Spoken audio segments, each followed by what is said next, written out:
Hi, Oliver Armstrong here, anxiety resolution expert. In this video, I'm going to explain the structure of anxiety in a way that you've never heard before. And I know that you've never heard this explanation because, well, it's my explanation and it has evolved over hundreds of therapeutic hours of helping people around the world with anxiety-based problems.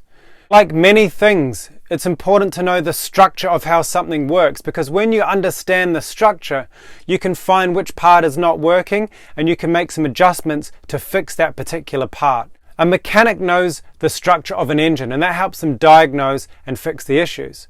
Similarly, a physiotherapist knows the structure of the body. They know the muscles, the ligaments, the tendons, and therefore knowing the structure helps them know which regions of the body need to be massaged, exercised, worked with in order to solve a physical problem that somebody is having. And anxiety is no different. It has a structure, and when you understand this structure, you will realize perhaps why certain things have not worked for you up to this point. And you will understand exactly what it is that needs to be changed in order for you to overcome anxiety, for you to stop the panic attacks, for you to resolve other problems of the mind. So with all that said, let's take a look at the structure of anxiety. Now, this explanation won't just clearly explain the structure of anxiety and how anxiety works. It will also explain why people haven't solved other psychological problems which have no neurological or medical reasoning as to why they exist. Some things like depression, fears, phobias, unwanted habits, compulsions, also known as obsessive compulsive disorder, low confidence, low self-worth, and so on. There are 4 layers to each and every psychological problem, but there are only 2 specific layers which, when adjusted, will create immediate long-term change. Now, I'm not a professional builder, but I have enough building experience to use an oversimplified diagram of the structure of a house as an analogy to explain the layers and the structure of anxiety and other psychological problems. So as you can see on this diagram, starting at the bottom, there are the foundations. On top of that is the floor. Then there are the walls, and on top of that is finally the roof. Now, in order for the building to be stable as a whole, the foundations need to be solid and strong. This will allow the floor to be balanced and level, and to be strong enough to hold up the wall so that they can stand strong and stand true. And these 3 base level parts hold up the roof. Pretty straightforward, right? Now, if the foundations become unstable, the floor will no longer be balanced, the walls can no longer stand straight and strong, and the roof is at risk of collapsing. Now, of course, any builders out there will pick this apart and tell me multiple ways that a building can collapse and that this is probably wrong. But I'm using this as an analogy. It's just a principle, it's a concept for this basic structure of problems within the mind. So the solid foundations allow a balanced and strong floor, which allow strong and straight walls and a healthy and supported roof. So let's take the same diagram but substitute some of the wording to fit the structure of a psychological problem. So as you can see, in place of the foundations, we now have emotions. The floor becomes feelings and meanings, and the walls become thoughts and beliefs, and then the roof becomes behaviors, both internal and external. So what this shows is that any behaviors we have are a result, ultimately, of a foundation emotion. Whether it's positive or negative, that statement still applies. Let me give you an example in the positive.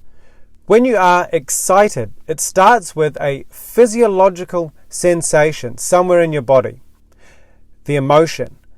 The feeling of being excited was assigned to that specific sensation or that emotion based off your past experiences and your individual interpretation of that physiological sensation in your body. So basically, you feel a certain way physiologically, and the meaning of how you are feeling is given to that particular emotion based off the context and the situations and what is happening at the time of experiencing that. That excited feeling then leads to thoughts around being excited, such as, oh, I can't wait for this, which then leads you to behave in a certain way. Now, as I mentioned, it's internal or external. So internally, the behaviors could be more sort of pleasant physiological sensations, more emotions, which to you mean joy or happiness or something along these lines, which in turn cause you to smile or whistle a tune or have a bit of a skip in your step as you walk. These are the internal behaviors. Now, externally, the behaviors could be that you are in such a good mood you are physically helping as many people as you can. Perhaps you love cleaning to music. Maybe you go and cook your favorite dish, do some baking. Maybe you go running. Maybe you want to treat yourself, go to like a day spa. Maybe you do some meditation, some yoga. These are sort of external behaviors. And these can come up as a result of feeling that excitement. Of course, there is a bit of an overlap between what's internal and external, but for the external behaviors, hopefully you can see how one is sort of more external and one is more internal. Like a smile is very different to going and helping a lot of people. Now an example in the negative. When you are angry, it starts with a physiological sensation somewhere in your body. This means that you are feeling angry based off your individual interpretation of that physiological sensation in your body. So your brain is given meaning to that physical sensation, to that emotion, and that meaning is anger in this case. Then that angry feeling leads to thoughts around being angry, such as, how dare you speak to me that way? Which then leads you to behave in a certain way. Again, it can be internal or external.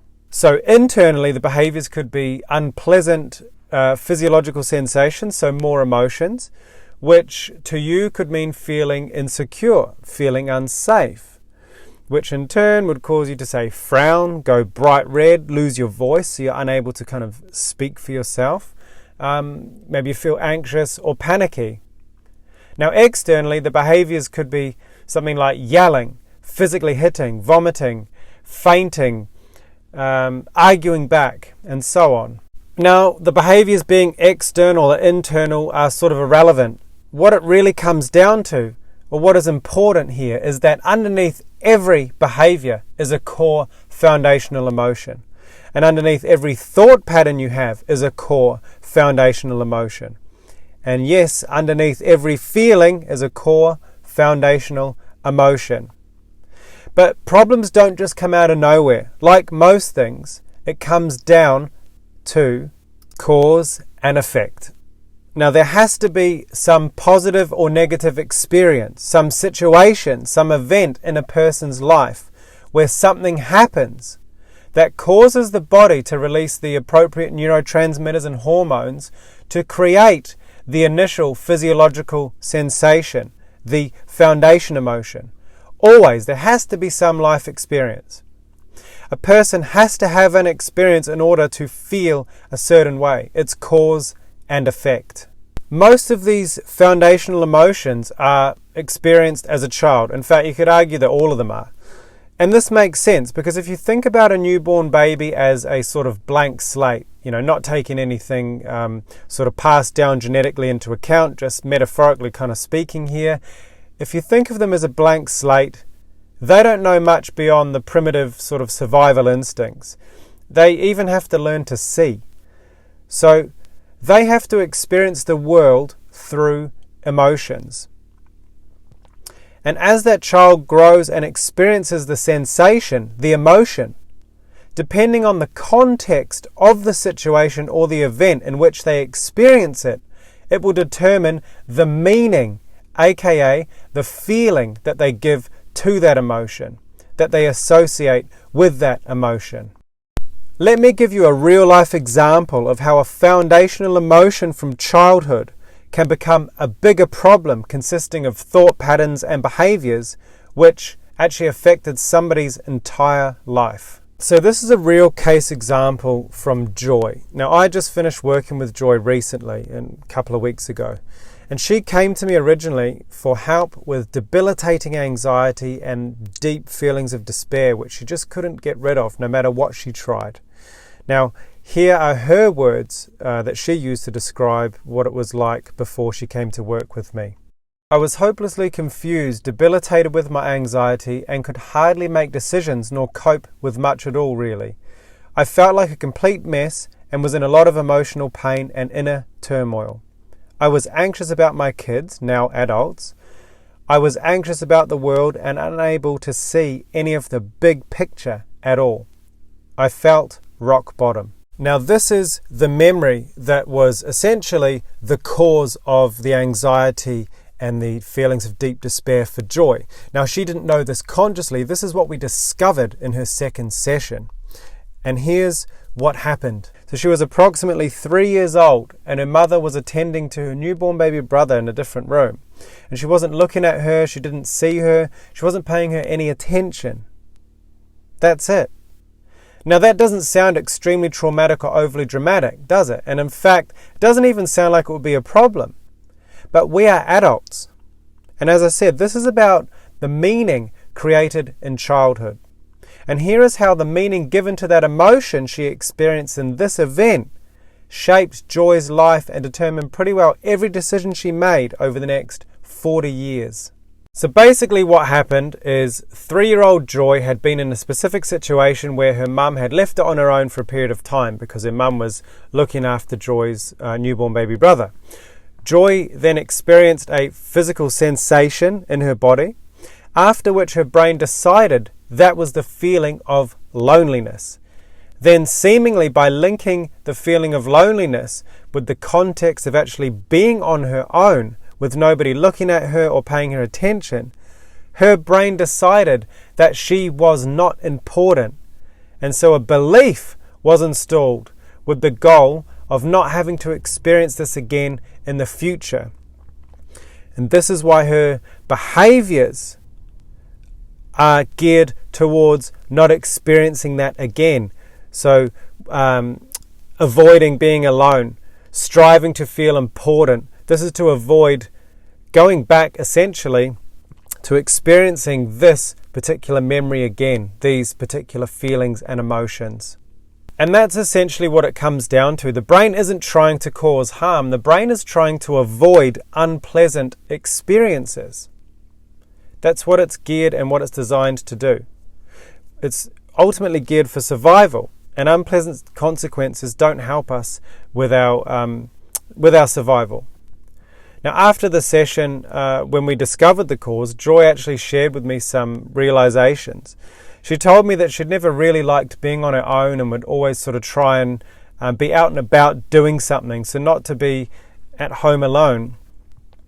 She said afterwards that it all made so much sense, with regards to the decisions she had made throughout her life, both personally and professionally, and that she'd always strived to help other people. She'd kind of taken on other people's problems or tried to take on jobs or tasks in order to feel important. Now, of course, she didn't realize she'd been doing this, certainly not consciously, because the beliefs, the thoughts, the feelings, and the emotions existed non-consciously. But once we changed the meaning given to that emotion, that foundational emotion and the associated feeling, once we changed those, this was her experience. Now, barely 3 weeks later, I am a completely different woman. I feel connected and grounded like never before. I have an amazing set of skills to use whenever I might wobble or feel anxious about something in the future. I have cleared very old beliefs about myself, such as I am not important, I don't matter, which have held me in unhelpful and unhealthy patterns for my whole life. I have healed and forgiven and learned to hold myself with strength and gentle love. I had serious issues about being alone, and just 2 days ago I took myself for an afternoon of solitude along a remote beach. For the first time in a very long time, I felt able to be in the now, connected to the world and the land that felt very rich and fulfilling. It was truly revelatory to experience being by myself, feeling peaceful and content.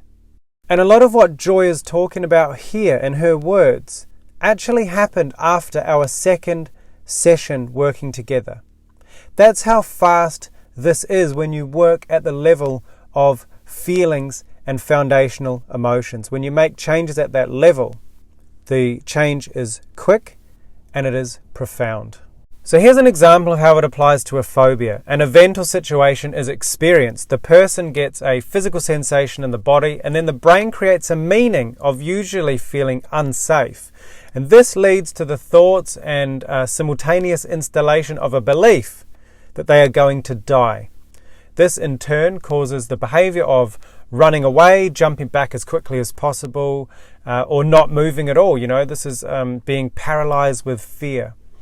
Now, that is the structure of a phobia being created, and it's no different when it's activated again in the future, based off when it sees that same stimulus, the same thing that triggered the installation or the creation of this phobia. Now, when a person is triggered by the thing in which they are phobic of, this is what happens. So in this case, it's a spider. So this person sees a spider. It causes a physical sensation in the body. They then feel unsafe and they think to themselves, it's going to get me. And then the belief that they are going to die comes back up. And then the fight or flight response is activated. And depending on the person and the severity of the phobia, they either kill the spider, they run away, or they freeze on the spot. And this really depends on each person. It's a very individual experience as to what happens with the fight, flight, freeze response. And so that's how this structure applies to a phobia. And I've given you an example as to how it applies to anxiety with the case of joy. But it also applies to other problems of the mind.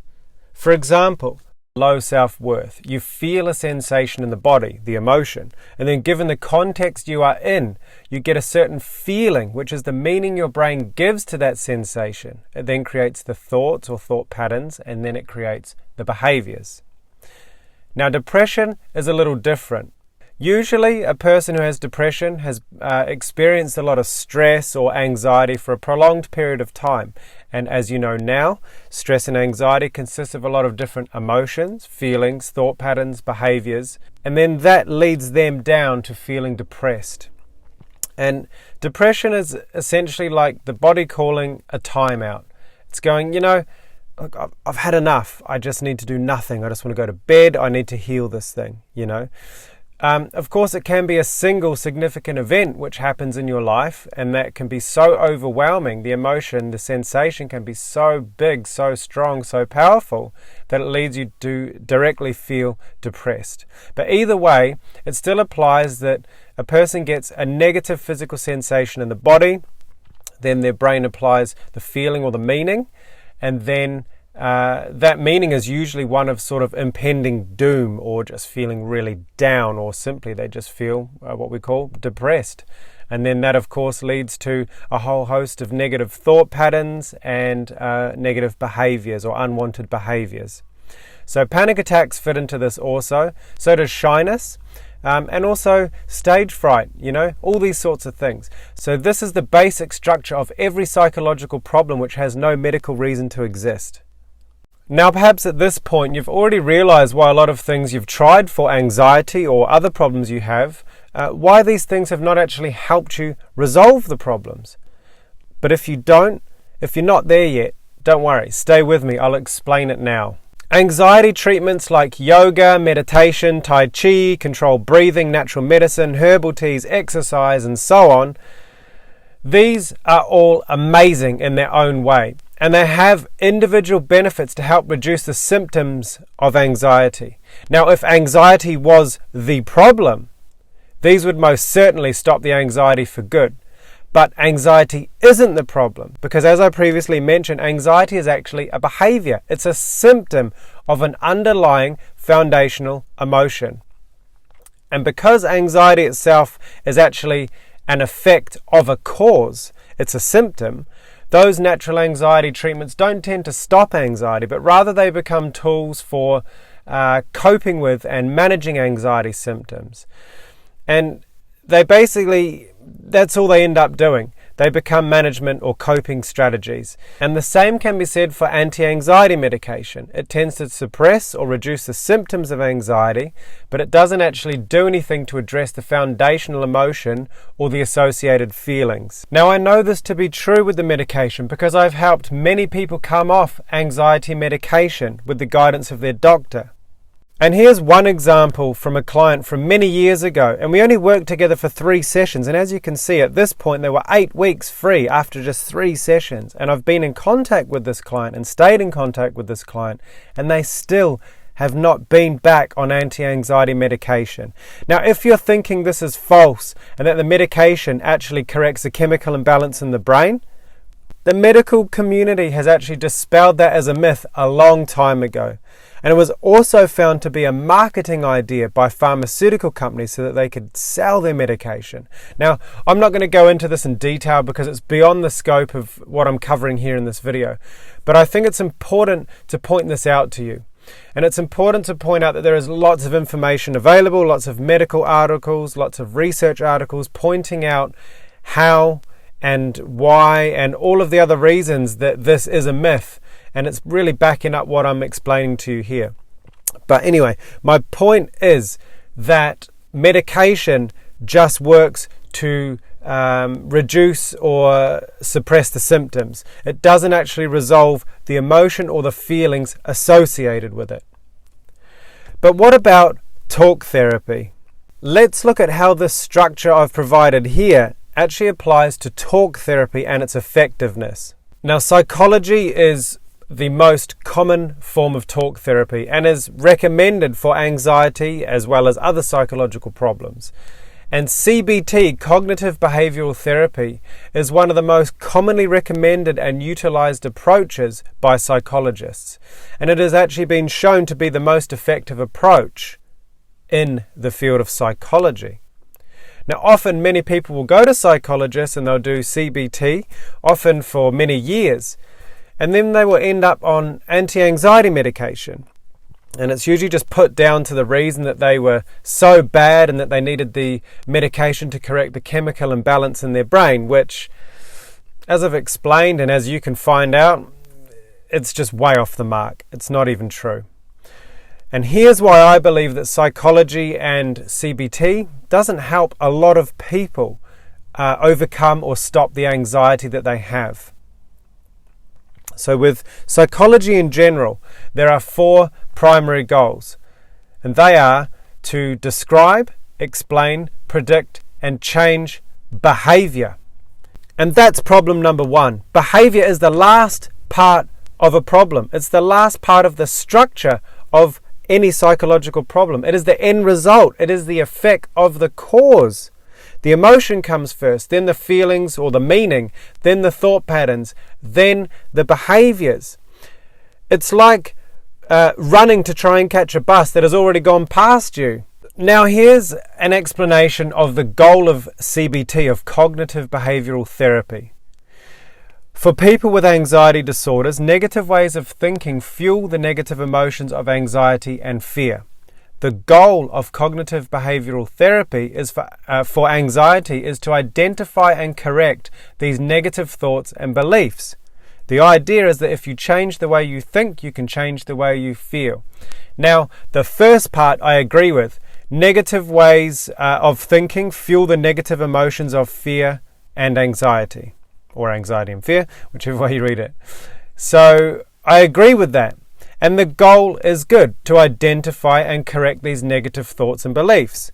But in my opinion, the idea is flawed. And therefore, the approach is inefficient and too often not effective for the following reasons. The thoughts and beliefs are a result of a combination of the foundational emotion and its linked feelings or the meanings given to that emotion. Again, the thoughts and beliefs are symptoms. They come after the foundational emotion and the feelings. In addition to this, the thoughts and beliefs are cognitive, whereas emotions and feelings are non-conscious. They exist in the primitive regions of the brain, and it has actually been shown scientifically that during stress, which is obviously part of anxiety, that when there is stress in the system, there is actually a communication breakdown between the cognitive regions of the brain and those sort of fear or primitive regions. So basically this means that we can't use the conscious analytical thought regions of the brain to calm down the emotion-driven regions when we are experiencing high levels of stress or anxiety.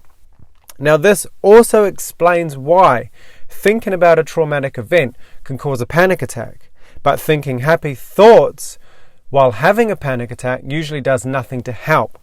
It also explains why talking about traumatic events can often actually re-traumatize people and make the post-traumatic stress worse. Those cognitive regions of the brain can't communicate to the emotional fear center of the brain, so that those primitive regions don't actually know that you are talking about an event and imagining it. It doesn't know that it's not real. It doesn't know that it's not happening again because there's not the communication there. It thinks that it's actually right back there in the traumatic event, experiencing it over again.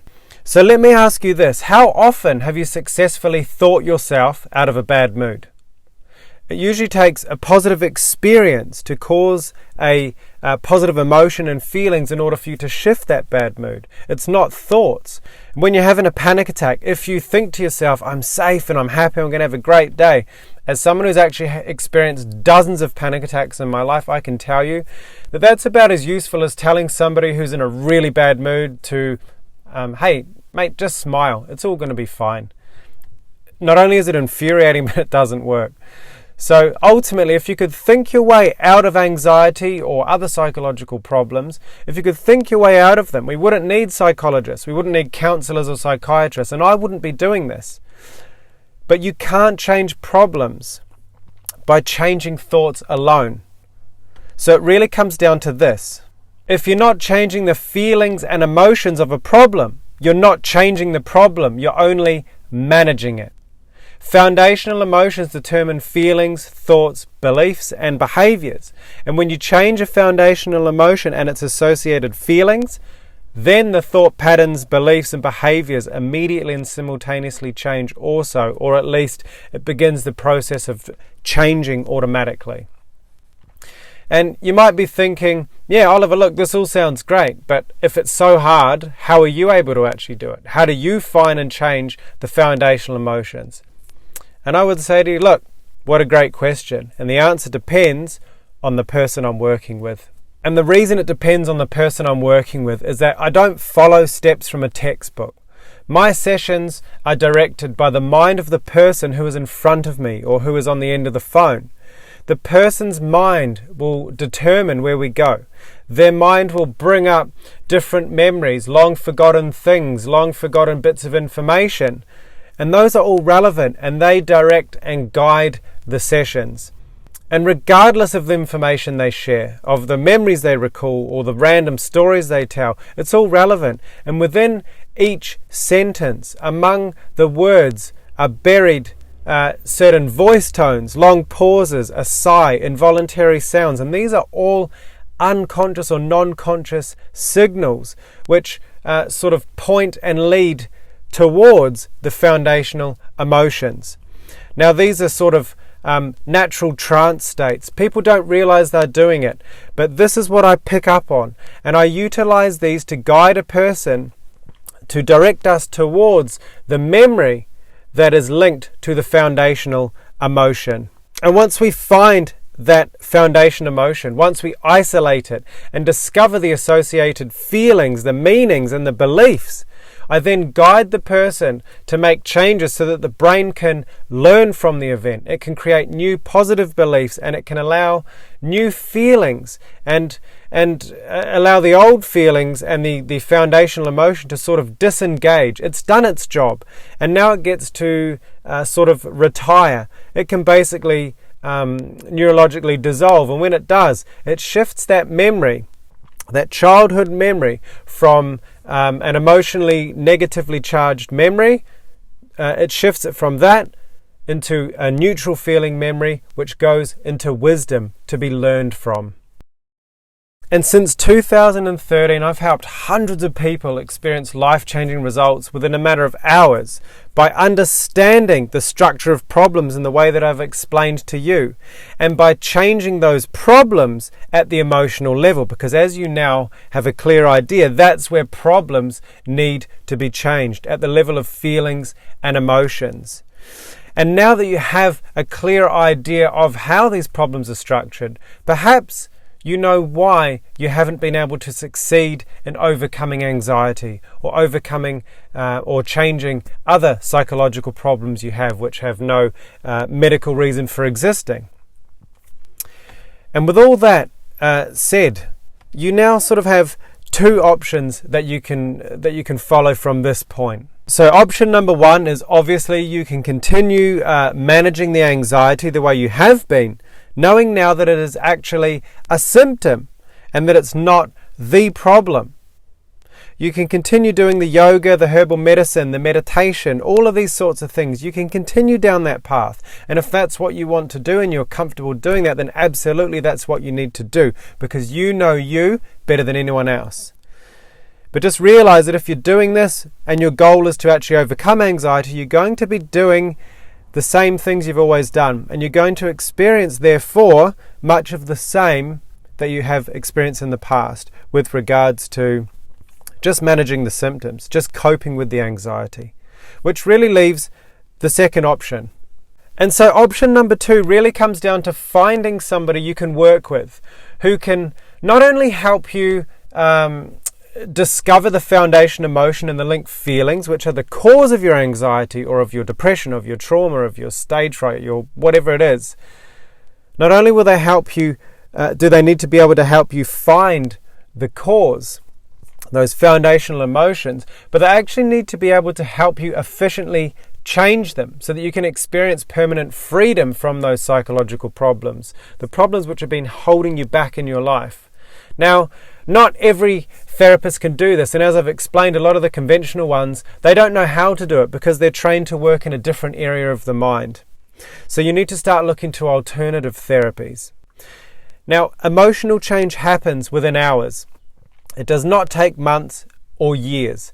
If it's taking months or years when working with a practitioner, you need to find a new practitioner because they are not helping you. But having said that, there are some other alternative practitioners who know that anxiety is a symptom, and they realize that it's not the thoughts or the behaviors that need to be changed, but rather that there is something subconscious which is the cause.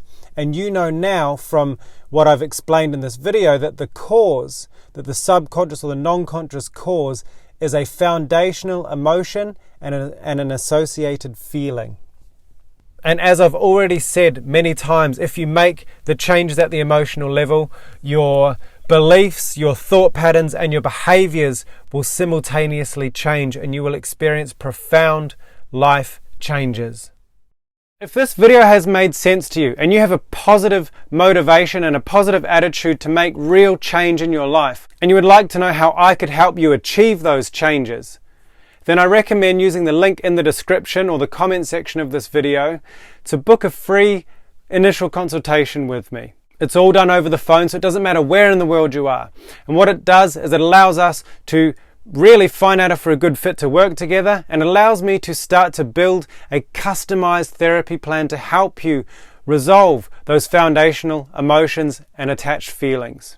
And at the end of the call, you get to make the decision whether you proceed or not. It's as simple as that. I hope this video has given you a better understanding of how your problems exist, how they were created, and perhaps a better understanding of why certain things have not worked to help you resolve the issues that you have.